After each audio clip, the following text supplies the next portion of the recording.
Bismillahirrahmanirrahim. Honorable Minister for Defence, Khwaja Muhammad Asif Sahib, Honorable Khurram Dastagir Sahib, former Federal Minister, Lieutenant General Amir Riaz Sahib, Ambassador Jawhar Salim Sahib, Mr.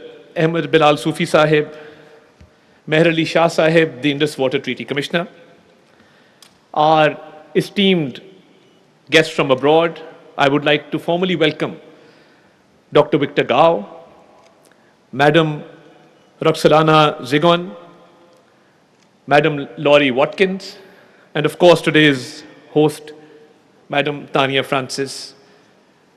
Honorable Ambassadors, Your Excellencies, celebrities from all across Pakistan, ladies and gentlemen, Assalamu alaikum and a very good morning. It is my distinct honor and privilege to address this seminar today on the theme of Indus Water Treaty, an instrument of peace and regional stability. Today, we are not merely discussing a treaty. We are discussing the lifeline of more than 240 million people of Pakistan. When we identify ourselves as Pakistanis, we ask a question as to who we are. And if you go back into history, the Indus water civilization defines us as a people. Whenever I go abroad, I often tell my counterparts that we are the people of the Indus Valley civilization. Our identification is that we are people based on the banks and tributaries of the mighty river Indus. And as they say, water is life. And Indus has given life to Pakistan. So when we say that Indus is our lifeline and our people, the 240 million people of Pakistan, have an inalienable right to the water of Indus, we mean it from the core of our heart. For Pakistan, as I said, water is not simply a resource. It is a matter of life itself. The Indus River system, for thousands of years, nurtured one of the world's oldest civilizations. From the towering peaks of Gilgit and Sindh, these waters have connected our people across geography and history. The story of Pakistan is in many ways the story of the Indus. It is for this reason that the Indus Waters Treaty of 1960 occupies such a unique place in international relations. Signed under the auspices of the World Bank, the treaty has endured wars, political upheavals, prolonged periods of tensions. Its resilience for more than over 6 decades demonstrates an enduring truth that cooperation, dialogue, and adherence to international commitments remains the only sustainable path to peace. The treaty stands as a remarkable example of rule-based international order. It embodies the principle of good faith, pacta sunt servanda, the sanctity of agreements and peaceful dispute resolution. These are not merely legal concepts. They are foundations upon which trust is built.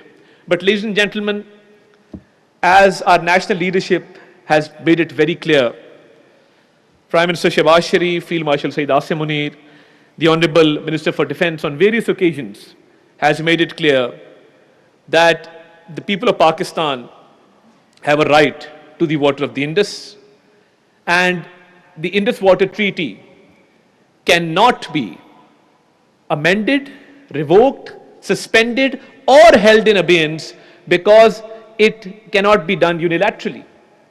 This pact came into being after mutual consensus, and only mutual consensus can lead to any amendment or revision. India's failed attempt at unilaterally holding in abeyance this treaty has led to international embarrassment for India at various forums, including legal forums.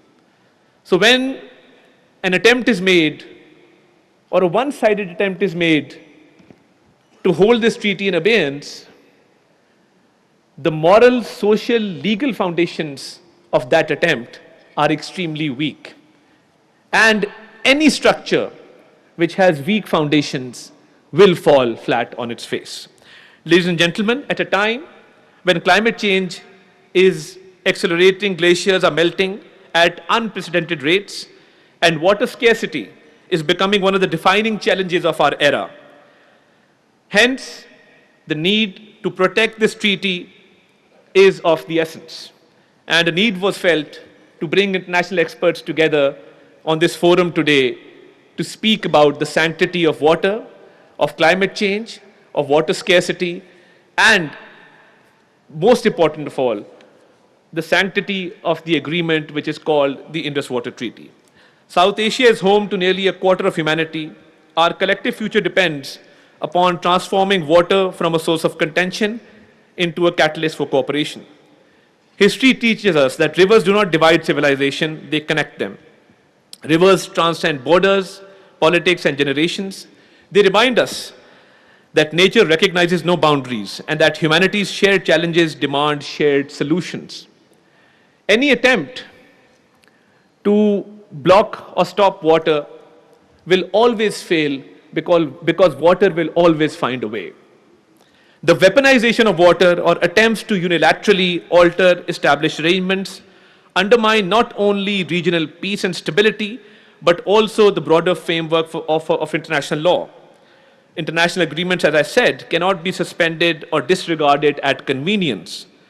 Respect for treaties is indispensable for maintaining confidence among nations and preserving global order.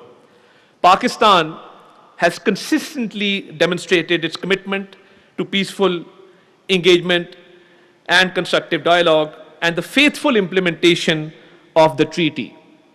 But if an attempt is made to stop the water of Pakistan, our national leadership stands resolved to respond effectively to restore the water for the people of Pakistan. As the Ministry of Information and Broadcasting, we also recognize the critical role of media and strategic communication in this context. In an age marked by misinformation and disinformation, it is imperative that the facts prevail over false narratives and truth triumphs over propaganda. Responsible media discourse can contribute significantly to fostering understanding, promoting peace, and reinforcing confidence-building measures. Distinguished participants, this seminar brings together eminent policymakers, legal experts, academics, and practitioners from across the world.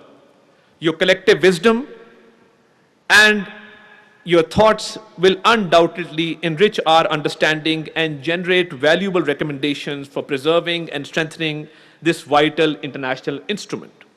Let us reaffirm today that we will, by all means, not only protect the sanctity of this treaty, but we will do all that we can to protect the inalienable right of the 240 million of people of Pakistan to the water of the Indus River.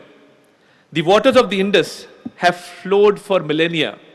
They have witnessed transformations, yet they continue to sustain life with unwavering generosity. It is our collective responsibility to ensure that these waters remain a symbol of peace and shared prosperity for generations to come. I would also like to commend the Institute of Regional Studies and all partner institutions who have made this event possible today. And we collectively resolve today that we will do all that we can at all international forums, legally and otherwise, to ensure that the right to water of the Pakistani people is not only protected, but the world gets to see the attempts being made, the illegal attempts being made by India to alter or change this treaty, which it cannot do. And the right to water shall always remain very sacred. And the people of Pakistan, most of them who rely on agriculture for their livelihood, and across Pakistan. So I think agriculture is the backbone of our country. and we are faced with challenges like climate change, but we must resolve today that this treaty shall prevail, and Pakistan stands firm in its determination to protect the livelihoods and the lives of the people of Pakistan, which are linked to the Indus River. Thank you very much, Pakistan. Zindabad.